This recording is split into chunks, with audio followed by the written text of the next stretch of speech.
हम आराधना करण अहाँ सब गोटे के प्रणाम।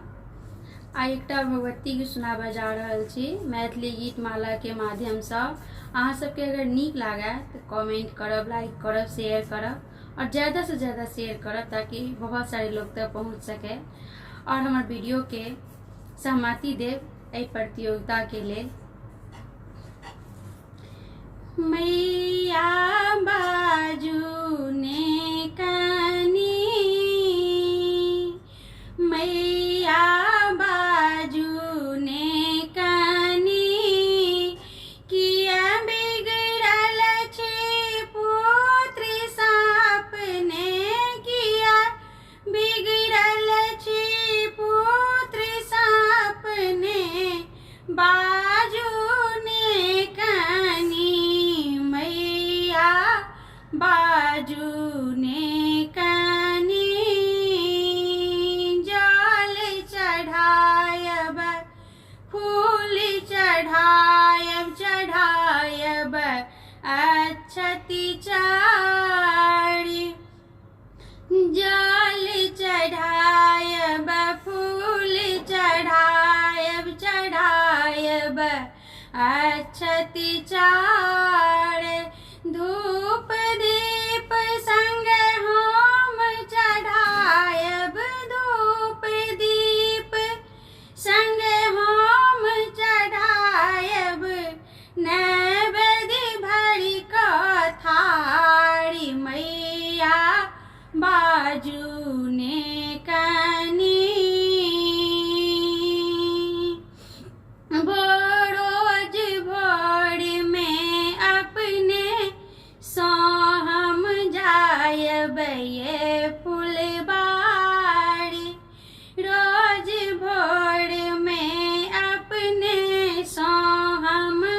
जायब ये फुलबारी,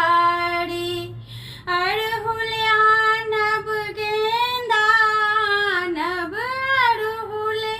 आनब गेंदा आनब,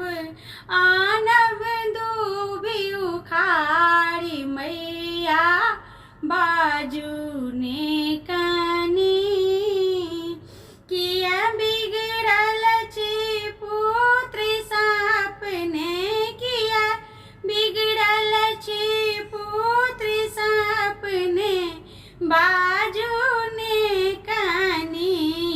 मैया बाजू ने कनी,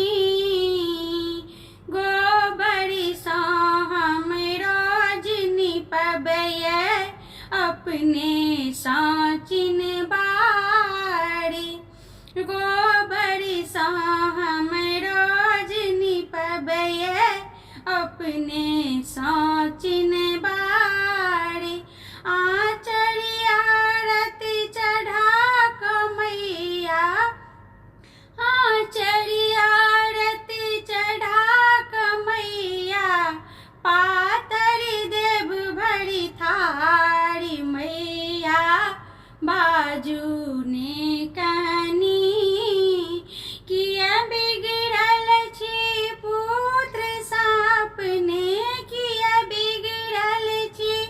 पुत्र सपने, बाजू ने कनी, मैया बाजू ने कनी, कुमारी खुआयब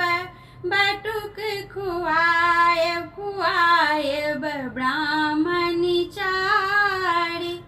कुमारी खुआयब बटुक खुआयब, खुआयब ब्राह्मण चारि, हाट बाजारी सकीन कानब, हाट बाजारी सकीन कानब,